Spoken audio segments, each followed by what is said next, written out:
त्रिशूल एजुकेशन में आपका स्वागत है। मैं हूं विनोद मिया। इस टॉपिक के अंदर हम डिस्कस करेंगे मिल्टन फ्रीडमैन का मुद्रा का आधुनिक परिमाण सिद्धांत। तो इस सिद्धांत को हम आगे बढ़ाएं, इससे पहले हम दो सिद्धांत ऑलरेडी पढ़ा चुके हैं। पहला था फिशर का मुद्रा का परिमाण सिद्धांत और दूसरा था कैम्ब्रिज नगद शेष दृष्टिकोण या कैम्ब्रिज नगद शेष का सिद्धांत। अब तीसरे नंबर पे आता है मिल्टन फ्रीडमैन का मुद्रा का आधुनिक परिमाण सिद्धांत। तो ये मिल्टन फ्रीडमैन कौन था, सबसे पहले यही जान लेते हैं। तो जो मिल्टन फ्रीडमैन था वह अमेरिका में शिकागो विश्वविद्यालय में पढ़ाने वाला एक शिक्षक था, एक प्रोफेसर था, इसलिए हमने लिखा यहाँ पर यूएसए। तो जो अमेरिका है, जिसको हम शॉर्ट में अमेरिका कहते हैं, उसका पूरा नाम है यूनाइटेड स्टेट्स ऑफ अमेरिका, संयुक्त राज्य अमेरिका। तो अमेरिका में शिकागो विश्वविद्यालय पढ़ता है, ठीक है। तो वहां ये पढ़ाने का काम करता था और उसने मुद्रा के बारे में, अर्थात मुद्रा के परिमाण के बारे में, यदि मुद्रा की मात्रा बढ़ती है तो आगे चलकर इकोनॉमी पर उसका क्या असर पड़ता है, इसके बारे में बतलाने का उसने प्रयास किया। तो उसने the quantity theory of money A restatement नाम का एक लेख लिखा और उसका जो प्रकाशन था, अर्थात जो छपा, वह 1956 में छपा। 1956 में यह उसका लेख छपा और उसने मुद्रा के परिमाण के बारे में कुछ बातें रखी जो पहले वाले अर्थशास्त्री थे उन्हीं से थोड़ा भिन्न अपनी बात रखने का प्रयास किया। तो कौन कौन सी बातें उसने रखी, अर्थात फ्रीडमैन ने अपने मुद्रा के आधुनिक परिमाण सिद्धांत में क्या कहा, इसको समझना है। तो पहला क्या कहा उसने कि सर्वप्रथम मुद्रा का परिमाण सिद्धांत मांग का सिद्धांत है, मांग का सिद्धांत है। अर्थात उसने इस बात पर बल दिया कि मुद्रा की जो मांग है वही ज्यादा महत्वपूर्ण है, इसलिए जो सिद्धांत है वह मांग का सिद्धांत है। अर्थात कि हम ये कहें कि लोग मुद्रा की मांग क्यों करते हैं, हम मुद्रा की मांग क्यों करते हैं, अर्थात पैसा क्यों कमाना चाहते हैं। तो इसलिए यह मांग का सिद्धांत है और न कि कीमत स्तर का सिद्धांत, ये उसने कहा। अर्थात मुद्रा की जो लोगों द्वारा मांग की जाती है, तो इसलिए उसने मांग पक्ष पर ज्यादा जोर दिया, न कि पूर्ति पक्ष पर। ओके, क्योंकि पूर्ति पक्ष तो किसी भी देश के सेंट्रल बैंक के द्वारा मुद्रा की मात्रा तय करता है। सेंट्रल बैंक कितना पैसा छापता है भाई, 2 अरब छापता है, 1 अरब छापता है या 5 अरब छापता है, ये तो उसके ऊपर डिपेंड है। वो देखता है कि इकोनॉमी में कितने पैसों की जरूरत है, उसी हिसाब से नोटों को प्रिंट करने का काम करता है किसी भी देश का केंद्रीय बैंक।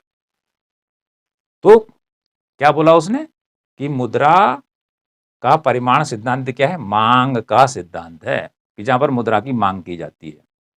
आगे बढ़ते हैं, शॉर्ट में लिखे हमने आपके लिए ये पॉइंट्स। सिद्धांत तो बहुत लंबा चौड़ा है, लेकिन हमें मुख्य बातें जाननी है। दूसरा आता है कि आर्थिक क्रियाकलापों में मुद्रा के महत्व पर बल दिया, कि जितनी भी इकोनॉमिक एक्टिविटीज होती हैं, जितनी वस्तुओं का उत्पादन होता है देश में, जितनी सेवाओं का उत्पादन होता है, उन सब के उत्पादन करने के लिए मुद्रा की जरूरत पड़ती है, पूंजी की जरूरत पड़ती है। तो उसने क्या कहा कि आर्थिक क्रियाकलापों में मुद्रा का बड़ा महत्व है। यदि पूंजी नहीं होगी तो किसी भी प्रकार की वस्तु का उत्पादन नहीं किया जा सकता है। तो बड़े स्तर पर यदि उत्पादन ज्यादा करना है वस्तुओं और सेवाओं का, तो इसके लिए क्या जरूरत पड़ती है, मुद्रा की जरूरत पड़ती है। इसलिए मुद्रा महत्वपूर्ण है। लेकिन आगे बोला मुद्रा और कीमत के संबंध का पता चलता, अर्थात यदि मुद्रा की मात्रा अर्थव्यवस्था में ज्यादा बढ़ जाती है, उत्पादन से ज्यादा बढ़ जाती है, तब क्या होता है कि मुद्रा ज्यादा हो जाती है, उत्पादन कम हो जाता है। ऐसी स्थिति में मुद्रा की मात्रा जब ज़्यादा होगी और उत्पादन क्या होगा, कम होगा, तो ऐसे में मुद्रा की जो वैल्यू है वो गिर जाती है, मुद्रा का मूल्य कम हो जाता है। ओके, कैसे होता है कि माना उत्पादन हुआ 10 वस्तुओं का और अर्थव्यवस्था में संतुलन था पहले 100 रुपये का, वस्तुएं थी 10 और लोगों के पास पैसा था 100 रुपया, तो 100 रुपये में उनको 10 वस्तुओं को परचेज करना था, लेकिन उत्पादन तो नहीं बढ़ा, 10 वस्तुएं अपनी जगह खड़ी हैं, लेकिन पैसा क्या हो जाता है, अर्थव्यवस्था में बढ़कर 100 से लेकर 200 रुपये हो जाता है। तो जो 10 वस्तुएं हैं, अब वह 100 रुपये में नहीं बिकेंगी, अब वो 200 रुपये में बिकेंगी, क्योंकि उसकी डिमांड बढ़ चुकी है, केवल पैसा बढ़ा है, उत्पादन वही है। ओके, तो इस प्रकार से क्या होता है, यदि मुद्रा की पूर्ति बढ़ जाती है अर्थव्यवस्था में, ज़्यादा पैसा हो जाता है और वस्तुएं बाजार में है ही नहीं, तो ऐसी स्थिति में क्या होता है, प्राइस बढ़ जाते हैं, वस्तु का मूल्य बढ़ जाता है, वस्तु वही रहती है, 10 रुपये की वस्तु 20 की हो जाती है, लेकिन भार वही रहता है। लेकिन इसके विपरीत भी होता है कि यदि मुद्रा की मात्रा कम हो जाए, मुद्रा की जो मात्रा है अर्थव्यवस्था में घट जाती है, तो फिर कीमत स्तर भी नीचे गिरता है, अर्थात कीमतें घटने लगती है वस्तुओं की, जिससे क्या होता है कि मुद्रा का मूल्य बढ़ जाता है, कि जो वस्तु वह 20 रुपये में पहले खरीद रहा था, वही वस्तु 10 रुपये में क्रय करने लगता है। जैसे आप सामान्य रूप से देखते हैं मार्केट के अंदर कि कभी क्या हो जाता है कि जब सेब का सीजन चलता है तो सेब 40 रुपये किलो, 30 रुपये किलो भी पहुंच जाता है। लेकिन आज कल की बात करें तो आज जो सेब है मार्केट के अंदर, अलग अलग मार्केटों में अलग अलग प्राइस होगा और सेब की क्वालिटी के हिसाब से भी अलग अलग है। ठीक है, तो 150-200 रुपये चल रहा है आजकल। ठीक है, क्योंकि आजकल सेब पैदा तो आजकल होता नहीं है, इसलिए शॉर्टेज है सेब की, तो इतना महंगा चल रहा है। लेकिन जब सेब क्या होता है, सर्दियों में बाजार में आता है तो उसके दाम 40-50 रुपये हो जाते हैं। तो देखिए, बाहर वही है 1 किलो, तो 1 किलो कहाँ आपको 40-50 रुपये मिल रहा है या 85 रुपये मिल रहा है, और कहाँ आपको माना कि वो 250 रुपये मिल रहा है, तो कितना डिफरेंस आ रहा है। तो इस प्रकार से देखें, पैसा ज़्यादा देना पड़ रहा है और वस्तु उतनी ही मिल रही है। तो जब ज़्यादा पैसा आप देंगे और वस्तु उतनी ही मिल रही है, तो ऐसे में मुद्रा का मूल्य गिर जाता है। ठीक है, और जब 250 की वस्तु आपको 50 रुपये मिलेंगी, तो फिर मुद्रा का मूल्य बढ़ जाता है। तो यदि मुद्रा की मात्रा क्या होती है, अर्थव्यवस्था में ज़्यादा बढ़ती है, तो उससे इन्फ्लेशन बढ़ता है, मुद्रास्फीति कहते हैं, उससे कीमतें बढ़ती हैं। ठीक है, और जो आम आदमी होता है वस्तुओं को खरीदने में असमर्थ हो जाता है। इसको इस रूप में भी समझा जा सकता है। अगला है तीसरा, लोग अपनी आय का एक भाग नकद रखने की इच्छा रखते हैं। अर्थात ये क्या कह रहा है कि जैसे कि इससे पहले पूर्व में जो कैम्ब्रिज विश्वविद्यालय के प्रोफेसर थे, टीचर थे, उन्होंने भी यही कहा था कि जो लोग होते हैं वह कुछ भाग नकद रूप में अपने पास रखना चाहते हैं, जिसे कहते हैं नकद शेष। तो ये भी कह रहा है कि लोग अपनी आय का एक भाग नकद अपने पास रखने की इच्छा रखते हैं, क्योंकि हर व्यक्ति क्या करता है, जो पैसा कमाता है तो उसका कुछ भाग क्या करता है, अपने पास रखता है। यदि 100 रुपये कमाता है, ठीक है, 100 रुपये कमाता है, खर्च हो गया 70 रुपये, तो 30 रुपये अपने पास बचा के रखेगा। क्यों रखेगा, समझ सकते हैं कि ज़रूरतें भविष्य में पड़ने वाली हैं, कोई भी घटना हो सकती है। इसके अलावा अन्य चीज़ों के लिए पैसा स्टोर किया जाता है, ठीक है, लाभ कमाने के लिए, क्योंकि पैसा पैसे को कमाने का काम करता है। आगे आपको बताएंगे। तो लोग अपनी आय का एक भाग नकद रूप में अपने पास रखना चाहते हैं, जिसे यहाँ भी नकद शेष उसने कहा है। ओके, अभी हमने जैसे कहा कि माना कोई व्यक्ति 100 रुपये कमाता है एक महीने में, तो क्या करेगा, 70 रुपये उसने इसमें से खर्च कर दिए, तो 30 रुपये उसके पास जो ये बच रहा है, ये हो जाएगा उसके पास नकद शेष, अर्थात जो उसके पास नकद है घर में। ठीक है, चाहे उसका बैंक में रखा वो भी नकद ही है, समझिए, उसको निकाल सकता है वो। आगे बढ़ते हैं, इसी तीसरे वाले पॉइंट को आगे बढ़ाते हैं कि नकद शेष। नकद शेष क्या है, कि जो राशि व्यक्ति अपने पास नकद रूप में रखता है, जेब में रखे या बैंक में रखे, बैंक में भी वो निकाल सकता है। तो मौद्रिक नकद शेष, अर्थात जो राशि व्यक्ति अपने पास नकद रूप में रखना चाहता है या रखता है, मौद्रिक आय या जीडीपी का फलन है। अर्थात नगद शेष कहाँ से आएगा? जब व्यक्ति पैसा कमाएगा, धन कमाएगा, और वो धन कहाँ से आता है? ग्रोस डोमेस्टिक प्रोडक्ट का फलन होता है कि देश के अंदर एक वर्ष में जितनी वस्तुओं और सेवाओं का उत्पादन होता है, ठीक है, अंतिम वस्तुओं और सेवाओं का उत्पादन, उनको कीमत से गुणा कर लो तो वह पूरा का पूरा जितना अमाउंट बनेगी वह उस देश की जीडीपी कहलाएगी। अब देखिए, माना छोटा सा उदाहरण लेके कि 9 वस्तुओं का उत्पादन हुआ और प्रत्येक का वस्तु का मूल्य 5 रुपए है, तो कुल मिला के 45 रुपए की जीडीपी हो गई। ठीक है, 9 पंजे 45 हो गया। तो यदि 45 है माना और 45 से आगे और बढ़ती है, माना कि 45 जीडीपी निकली रुपीज में और वो हो जाती 90 रुपीज। ठीक है, 90 रुपीज हो जाती है, वस्तुओं का ज्यादा प्रोडक्शन होता है तो नकद शेष की मात्रा भी बढ़ जाएगी क्योंकि लोगों की इनकम बढ़ेगी। तो इनकम बढ़ने से लोग ज्यादा अपने पास क्या करेंगे? पैसा नकद रखेंगे, सीधी सी बात है। ओके, और मौद्रिक आय अधिक होगी, यहीं पे वही बात है कि मौद्रिक आय अधिक होगी तो नकद शेष भी बढ़ेगा। ठीक है, लोग ज्यादा, अर्थात लोगों की इनकम बढ़ेगी तो लोगों की बचत क्या होगी? ज्यादा होगी। ठीक है, और यदि इनकम घटती है तो फिर क्या होगा? लोगों की बचत घटेगी, सीधी सी बात है। और मौद्रिक आय अधिक होगी, नगद शेष बढ़ेगा, और मौद्रिक आय कम होगी, अर्थात ये जो मौद्रिक आय है, यदि जीडीपी का आकार घटता है, माना कि हमने यहाँ पे कह दिया कि 9 पंजे 45 आ रहा है जी, ये हो गया, और पता चला कि 9 की जगह 5 वस्तुएं पैदा हुई।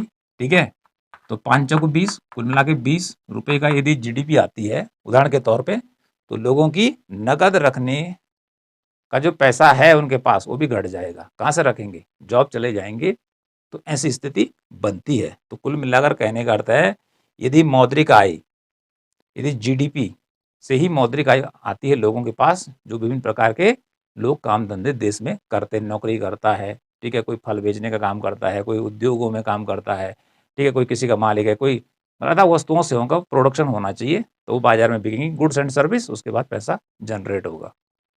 ये बात तो क्लियर हो गई यहाँ तक। अगला देखिए कि मौद्रिक नकद शेष, जो हम यहाँ पे मौद्रिक मनी कैश बैलेंस की बात कर रहे हैं, नकद शेष, ये मौद्रिक नकद शेष अलग चीज है। मौद्रिक नकद शेष क्या है? यहाँ पे देखिए कि माना बात कोई वस्तु है, अभी हम उसको ले रहे हैं और उस वस्तु का मूल्य है 8 रुपया। माना कोई वस्तु ले रहे हैं हम, चलो आम ही ले रहे हैं हम, 1 किलो आम ले रहे हैं और उसका प्राइस, करंट प्राइस कितना है उसका? 8 रुपया है वर्तमान में, तो वह कहलाएगा मौद्रिक नकद शेष। ओके, और दूसरा आता है वास्तविक नगद शेष, अलग अलग होते हैं। किसने कहा? मिल्टन फ्रीडमैन ने कहा कि जो मौद्रिक नगद शेष है और वास्तविक नगद शेष, दोनों का अर्थ क्या होता है? अलग अलग होता है। ठीक है, तो रियल कैश बैलेंस का अर्थ मुद्रा की क्रय शक्ति से है। अर्थात जो हम यहाँ पर दो प्रकार की क्रय शक्ति आ रही है, अर्थात जीडीपी दो प्रकार की आ रही है। एक आ रही है नॉमिनल जीडीपी जो मौद्रिक आय को दर्शाती है, ठीक है, और एक होती है रियल जीडीपी। तो दो प्रकार की नगद शेष की राशि यहाँ पे बनेगी। इसको समझिए कि माना कि हमने आम की बात की कि आम का मूल्य है 8 रुपया वर्तमान में, अभी करंट, तो ये मौद्रिक नगद शेष का उदाहरण होगा। लेकिन इसी को हमने वास्तविक नगद शेष में बदलना है। ठीक है, तो इसको हम क्या करेंगे? आधार वर्ष, माना भारत सरकार का जो आधार वर्ष अभी चल रहा है वो 11-12 चल रहा है। ठीक है, और 11-12 में चला कि जो आम अभी हम खरीद रहे थे 11-12 में कितना था? वह 2 रुपया था, 2 रुपया था। तो इस प्रकार से इसकी तुलना यहां की जाएगी। ठीक है, तो इस प्रकार से कुल मिला के यहाँ प्राइस ही बढ़ा, 8 में से 2 घटा दीजिए तो 6 रुपये प्राइस इंक्रीज हुआ, प्राइस बढ़ा है। ठीक है, तो जो प्राइस बढ़ा है, ठीक है, वो मौद्रिक नगद शेष है। और वास्तविक रूप से कितना होना चाहिए था? वास्तविक रूप से इसका इतना ही होना चाहिए, 2 रुपये होना चाहिए था मूल्य। ठीक है, आम उतना ही है भाई, आम 1 किलो ही मिल रहा है, पहले 2 रुपये मिल रहा था और वर्तमान में 8 रुपये मिल गया, लेकिन पैसा ज्यादा देना पड़ रहा है। पहले कम देना पड़ रहा था 2 रुपया, लेकिन करंट में 8 रुपये देना पड़ रहा है। तो जो 8 रुपये देना पड़ रहा है वह मौद्रिक नगद शेष कहलाएगा। और वास्तविक जो होगा वह आधार वर्ष से तुलना करके निकाला जाता है कि आधार वर्ष में कीमत कितनी थी, 2 रुपया। तो 6 रुपये प्राइस इंक्रीज कर गया। तो ज़्यादा जो महत्वपूर्ण होता है वो ये नहीं होता है कि 8 रुपया, इंपॉर्टेंट होता है ये वाला, ये क्रय शक्ति कितनी है मुद्रा की। पहले तो ज़्यादा थी लेकिन आज की डेट में घट चुकी है, क्योंकि हम ज़्यादा पैसा भुगतान कर रहे हैं आम को खरीदने में। तो इस प्रकार से रियल कैश बैलेंस का अर्थ मुद्रा की क्रय शक्ति से, अर्थात मुद्रा कितनी वस्तु को खरीद सकती है। तो जैसे यहां पर 2 रुपया 1 किलो खरीदने का काम कर रहा है। ओके, तो ये क्रय शक्ति कैसे निकाली जाती है? इसको निकालने के लिए मुद्रा की मात्रा, ठीक है, कि आपके पास मुद्रा की मात्रा कितनी है और उसमें उस समय का जो औसत कीमत स्तर है उसका भाग देना है। औसत कीमत स्तर, माना कि मुद्रा की मात्रा, देखिए मुद्रा की मात्रा है 40, ठीक है, और औसत कीमत स्तर यदि उस समय आता है 8, तो इस प्रकार से 8 का भाग 40, 8 5 बार जाएगा। तो मुद्रा की जो क्रय शक्ति होगी एक वस्तु को क्रय करने में वह 5 रुपया होगी। ओके, तो इस प्रकार से क्रय शक्ति देखी जाती है कि 100 रुपये में हम कितनी वस्तुओं को क्रय कर सकते हैं। 4 वस्तुओं को क्रय कर सकते हैं या 5 को क्रय कर सकते हैं। जिस प्रकार से मुद्रा की मेन जो चीज आती है उसकी परचेजिंग पावर ही आती है। तो कहते हैं कि जब हम पहले के अर्थात 90 के दशक में, 60 के दशक में वस्तुओं का मूल्य बहुत कम हुआ करता था। 5 पैसे का भी उस समय महत्व था। आज की डेट में 5 पैसे में कुछ नहीं मिलता है। इसका मीनिंग क्या हो गया कि मुद्रा की जो क्रय शक्ति है इतनी घट चुकी है कि आज ज्यादा पैसा हमें उतना ही वजन है वस्तु का, वही वस्तु ज्यादा अदा करना पड़ रहा है। 90 के दशक में क्या था 1990 के आसपास चाय का 250 ग्राम का जो पैकेट आता था वो 11 रुपए का आता था, ठीक है, और आज यही पैकेट 130 रुपए का आ रहा है, भार वही है। तो इस प्रकार से जहां 11 रुपए आ रहा था और अब 130 में से 11 घटा दीजिए तो इतनी मुद्रा की क्रय शक्ति घट चुकी है। अर्थात ज्यादा पैसे दो और सामान आपको कम मिलेगा, तो बचत भी आपकी क्या होगी, कम होगी।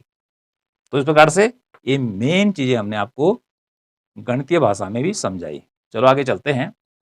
अब मिल्टन फ्रीडमैन के अनुसार जो मुद्रा हमारे पास होती है, पैसा हमारे पास है, तो एक पैसा तो हमारे पास किस रूप में होता है, नकद रूप में होता है। कि माने बात हमारे पास 1 लाख रुपया है, 1 लाख रुपया है, ये किस फॉर्म में है, मुद्रा की फॉर्म में है। या हमारा ये पैसा कहाँ हो सकता है, बैंक में जमा हो सकता है। तो बैंक में 2 प्रकार की जमाएं वैसे अलग भी होती हैं, लेकिन 2 प्रकार का हम मुख्य रूप से लेते हैं। एक तो होता था हमारा बचत खाता, कि जब चाहे हम उसको पैसे को निकाल सकते हैं, उसे मांग जमा कहते हैं। और दूसरा होता है सावधि जमा खाता, कि जिसको हम क्या कर लेते हैं, 3 साल के लिए यदि हमने एफडी बना दी तो 3 साल के बाद ही हमको पैसा मिलेगा। तो इस प्रकार से एक नगद भी रह सकता है अपने पास, बैंक में मांग जमा के रूप में भी रह सकता है, और जो समय जमा, जो लंबे समय के लिए हम बैंक में जमा करते हैं तो उस पर इंटरेस्ट रेट क्या होता है, ज़्यादा मिलता है, इसलिए लोग लंबे समय के लिए एफडी भी बनाते हैं। तो जरा देखिए इसने क्या कहा कि जो वेल्थ है, संपत्ति, ये सारी की सारी चीजें मुद्रा के स्रोत हैं, केवल नगद मनी ही मुद्रा नहीं है। ठीक है, मनी एक भाग हो सकता है। तो मनी में क्या है, पहला देखिए मुद्रा, जिसकी बात मैं कर चुका हूँ, जो हमारे पास करंट में हमारे पास पैसा हमारे घर में रखा हुआ है, बैंक में मांग जमा के रूप में है, ठीक है, सेविंग अकाउंट के रूप में है, या फिर हमारा वह टाइम डिपॉजिट के रूप में है, वह भी क्या है, मुद्रा है। ये तो सीधी सीधी बात है कि मुद्रा ही है। दूसरा उसने क्या कहा, बॉन्ड्स। अब क्या करता है आदमी, यदि पैसा बैंक में रखता है और बैंक में इंटरेस्ट रेट, माना कि आज की डेट में इंटरेस्ट रेट 5% है बैंक में, ठीक है, किस पर, टाइम जमा पर, जिसे सावधि जमा खाता कहते हैं। लंबे समय के लिए पैसा जमा करेंगे तो माना कि 5% है। ओके, तो व्यक्ति सोचता है कि बाजार में सरकार यदि बॉन्ड बेच रही है, बॉन्ड क्या होता है कि सरकार जब कोई पैसा क्या करती है, बाजार से उठाना चाहती है, उधार लेना चाहती है, तो वो बॉन्ड्स बेच देती है, एक सर्टिफिकेट बेचती है और वादा करती है कि हमें, या हम क्या करेंगे, आपको इतने % पर क्या करेंगे, या इतना परसेंट हमारे यहाँ देखो टाइम जमा या बैंक की दर है 5% और बॉन्ड्स वाले ने आपको दे दिया 10%। तो आदमी क्या करेगा, ये यहाँ से पैसा उठा के बॉन्ड्स में लगा देगा। ठीक है, उसे मालूम है कि यदि बॉन्ड्स 3 साल के लिए है तो 3 साल में हमें 10% का रिटर्न मिलेगा, ज़्यादा पैसा मिलेगा। ठीक है, तो व्यक्ति बॉन्ड्स भी खरीद लेता है, नगद रूप में भी रख लेता है, कई फॉर्म में रख सकता है। ठीक है, यदि ज़्यादा पैसा रहेगा तो बॉन्ड भी खरीद लेगा, और कम पैसा है तो वह क्या करेगा, बैंक में रखेगा और कुछ अपने पास रखेगा। लेकिन हम ओवरऑल लेके चल रहे हैं उसी के अनुसार कि मुद्रा एक तो नकद रूप में रख दिया, बैंक में रख दिया, कुछ पैसा उसने देखा यदि इंटरेस्ट रेट बैंक की तुलना में इधर बॉन्ड्स में ज़्यादा है तो ज़्यादा पैसा रिटर्न मिलेगा उसको, ज़्यादा पैसा कमाना चाहे क्योंकि पैसा पैसे को कमाता है, क्योंकि ये पैसा उसके पास रहेगा तभी तो वो बॉन्ड्स खरीद पाएगा। और जब उसके पास कुछ नहीं है तो बॉन्ड कहाँ से खरीदेगा, तो बॉन्ड खरीदेगा, वो सर्टिफिकेट खरीदेगा और इसमें 10% का रिटर्न मिलता है। तो यहाँ भी ये भी पैसा ही है। ठीक है, ये भी धन का ही भाग है। ओके, अगला आता है इक्विटीज़। यदि मार्केट में शेयर बाजार का नाम आपने सुना होगा कि शेयर बाजार में क्या होता है, बड़ी बड़ी कंपनियों के शेयर क्या होते हैं, बिकते रहते हैं, कोई उनको खरीदता है, कोई उसको बेचने का काम करता है। लेकिन इन दोनों में अंतर है, बॉन्ड और इक्विटीज़ में, क्योंकि बॉन्ड्स में तो आपको रिटर्न इतना मिलना ही है, ये तो गारंटी होती है। लेकिन शेयर बाजार में गारंटी नहीं होती है कि आपने 10 रुपये का शेयर लिया, हो सकता है कि रिटर्न आपने सोचा था कि 20 का मिलेगा, 30 रुपये आएगा मुझे, अब पता चला कि शेयर बाजार धड़ाम हो गया और 10 रुपये का लिया था और केवल आपको रिटर्न में मिले 2 रुपया। तो यहाँ गारंटी नहीं होती है। ठीक है, तो व्यक्ति यहाँ भी पैसा लगाता है। ठीक है, इक्विटीज़ के द्वारा उसको लगता है कि यहाँ भी मुझे लाभ मिल सकता है, अलग अलग जगह लगा सकता है।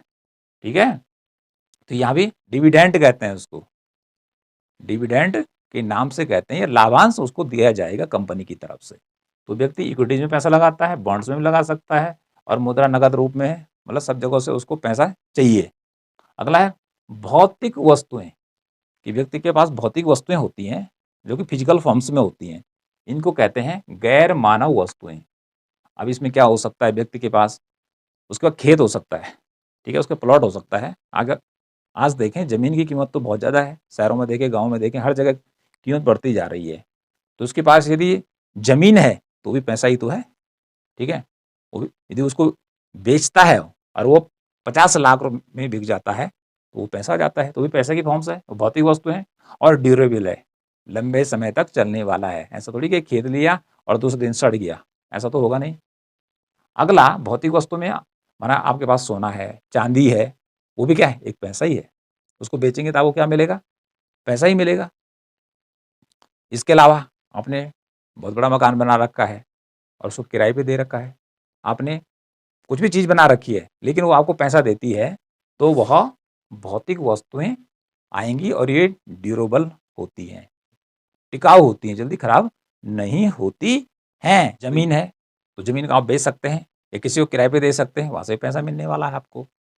तो इस प्रकार से सोना चांदी आपके पास है, वो भी क्या है, पैसा का ही भाग है, उसको बेचेंगे तो पैसा ही मिलेगा, तो ये भौतिक वस्तुएं कहलाएंगी।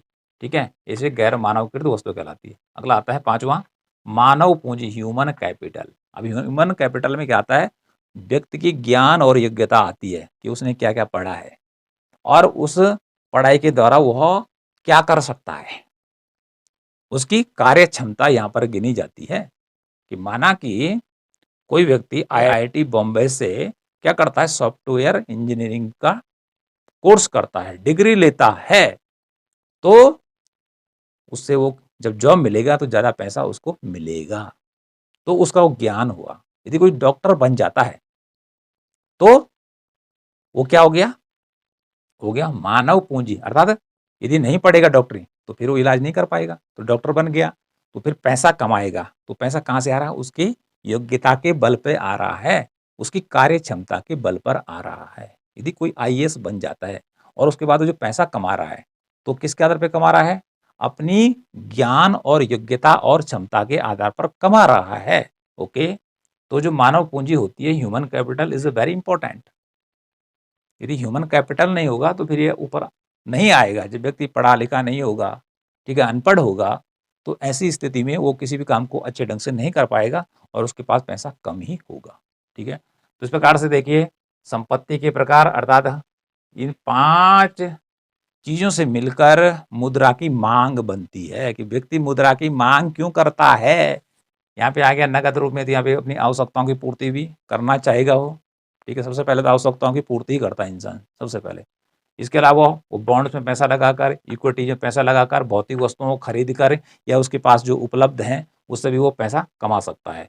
और मानव पढ़ लिख कर वह अच्छा जॉब लगता है तो यहाँ पर भी वो पैसा कमाएगा। तो इस प्रकार से ये 5 जो चीजें हैं ये मुद्रा के स्रोत हैं। ठीक है, इनसे पैसा कमाया जा सकता है। तो इन चीजों से डिमांड फंक्शन ऑफ मनी बनता है according to the Milton Friedman. ठीक है, कि मुद्रा का मांग फलन, कि व्यक्ति मुद्रा की मांग क्यों करता है। अब देखिए मुद्रा का मांग फलन यहाँ पे लिखा है, उसी ने ही 1982 में 1982 के अंदर उसने अनुभव किया और अपने अनुभव के आधार पर फ्रीडमैन ने क्या किया कि एक व्यक्ति का मांग फलन तैयार किया कि एक व्यक्ति मुद्रा की मांग क्यों करता है, क्यों करता है। तो इसको इस प्रकार से विभिन्न अक्षरों के द्वारा उसने दर्शाया है, इसको समझना है। एम बटा पी, तो एम तो मुद्रा की मात्रा है, ठीक है, और पी क्या है, औसत कीमत स्तर है। औसत का मतलब होता है कि यदि 5 वस्तुएं हैं और 5 वस्तुओं का मूल्य अलग अलग है तो उन सारे के मूल्य को जोड़ेंगे और 5 का भाग देंगे। तो 5 का भाग देने पर उनका सबका जो एक मूल्य आएगा औसत, वो सब पे लागू होगा। ठीक है, वो औसत मूल्य होता है और उसको पी से क्या करना है, भाग देना है। अब पी का मान कुछ भी हो सकता है, ऊपर का मान यदि 10 आता है और इस नीचे का मान क्या होता है, 1 होता है, तो एक का भाग 10 में देंगे, 1 दशमलव के 10 हो जाएगा।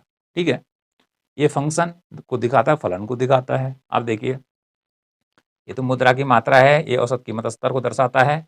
तो ये मुद्रा का मांग फलन में क्या होता है कि y जो दिखाता है, y का अर्थ है वास्तविक आय, रियल इनकम है ये। ठीक है, दूसरा आता है W, W का अर्थ होता है वेल्थ, संपत्ति, और इसमें आता है भौतिक संपत्ति इसमें रखी गई है। इससे भी क्या आता है, व्यक्ति के पास पैसा आता है। ओके, अगला आता है RM, कि जो मनी है, आर रिटर्न ऑफ मनी, अर्थात बैंक में जब पैसा जमा करते हैं तो उस पर जो रिटर्न मिलता है अर्थात ब्याज के रूप में जो व्यक्ति को पैसा मिलता है, 100 रुपये जमा करेगा, ठीक है, बैंक में जमा कर दिया और बैंक कुछ नहीं दे रहा है तो व्यक्ति पैसा वहाँ जमा करेगा, नहीं करेगा ना कुछ जब बैंक उसको देगा। ये 10 रुपये भी दे रहा है, 100 रुपये एक साल में, तो 100 रुपये जब वो निकालेगा तो उसको 100 रुपये नहीं मिलेंगे, 110 रुपये मिलेंगे। अगला आता है इसी में RB अर्थात रिटर्न ऑफ बॉन्ड, बॉन्ड पे उसको कितना रिटर्न मिलता है। बॉन्ड उसने यदि 100 रुपये का बॉन्ड खरीदा और उसको रिटर्न मिलता है 20 रुपया, तो 120 हो गया रिटर्न, क्योंकि उसने बॉन्ड इसीलिए खरीदा है क्योंकि वह पैसा कमाना चाहता है उससे, इसलिए ये बी दिखा रखा है। आर कैपिटल है और बी स्मॉल है। अगला है RE, ई फॉर होता है ये वाला, कहाँ गया, इक्विटीज की रिटर्न ऑफ इक्विटी, इक्विटीज पे उसको कितना लाभांश मिलता है वो भी पैसे की शक्ल में आएगा।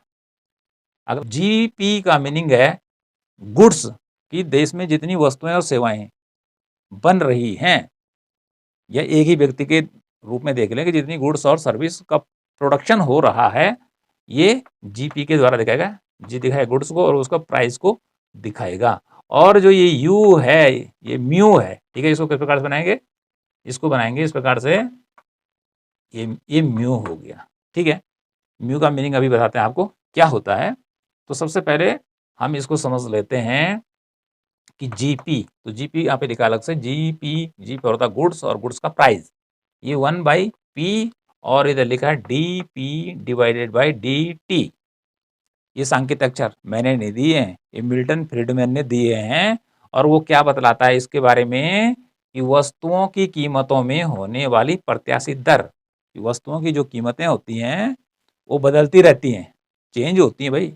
पता है आपको कि कभी बाजार में चावल सस्ता होता है तो कभी महंगा होता है, कभी गाड़ी का किराया बढ़ जाता है तो कभी घट जाता है। ऐसे एयर बस का टिकट भी होता है, ऐसा ही किसका होता है, रेलवे का टिकट होता है। तो वस्तुओं की कीमतों में होने वाली प्रत्याशित दर, ठीक है, को दर्शाता है, संभावित दर है, कीमतें चेंज होंगी। ठीक है, तो जो गुड्स एंड सर्विस हैं अर्थात जितना वस्तुओं का प्रोडक्शन हो रहा है उनकी कीमतों की बात की जा रही है यहाँ पर। कि गुड्स एंड सर्विस कितनी तैयार हुई, उससे भी पैसा आने वाला है इंसान के पास। और जो यहाँ पे हमने यू की बात की, म्यू, इसको पढ़ेंगे म्यू, हिंदी में लिखा हुआ है। म्यू का मीनिंग है यहाँ पे रुचियां और वरीयता। रुचियां कि व्यक्ति पैसे की मांग क्यों करता है, तो कोई व्यक्ति पैसे की मांग इसलिए भी करता है, ऐसो आराम करने के लिए भी कर सकता है कि मुझे अच्छा घर चाहिए, ठीक है, मुझे अच्छी गाड़ी चाहिए, कार चाहिए, हर चीज लग्जरी चाहिए। तो इसलिए व्यक्ति की जो रुचियां हैं वह भी मुद्रा की मांग को दर्शाता है कि व्यक्ति की रुचि किस चीज में है, तो इसीलिए वो मुद्रा की मांग करेगा। तो एक व्यक्ति का जो मांग फलन है, तो मिल्टन फ्रीड ने इसको M/P और फंक्शन और ये सारी चीजें हमने आपको बता दी, इन सबको जोड़ दिया जाए, ये सब पैसे की शक्ल में आएंगे। ठीक है, इससे कितना पैसा आया, इससे कितना है, इससे कितना है, इससे कितना है, इससे कितना है, इससे कितना है, इन सबको जोड़ दो। मतलब 5 रुपये इससे आया, 10 रुपये इससे आया, 15 रुपये इससे आया, 7 रुपये इससे आया, 3 रुपये इससे आया, ठीक है, 9 रुपये इससे आया और 25 रुपये आया इससे आया, सबको जोड़ दीजिए। ठीक है, ये उसकी क्या बन जाएगी, मुद्रा, टोटल मुद्रा कि जिन जिन स्रोतों से उसको ये मिल रहा है। ओके जी, तो ये उसके मुद्रा के स्रोत हो जाएंगे। आगे बात समझ में, इनकी वैल्यू हमने आपको संक्षेप बता दी, ये सारी इनको भी जोड़ दीजिए, जितनी जितनी चीजें जा रही हैं सब पैसे के रूप में आएंगी। तो इस प्रकार से इन चीजों को आपने याद रखना है कि इसका क्या क्या मीनिंग होता है।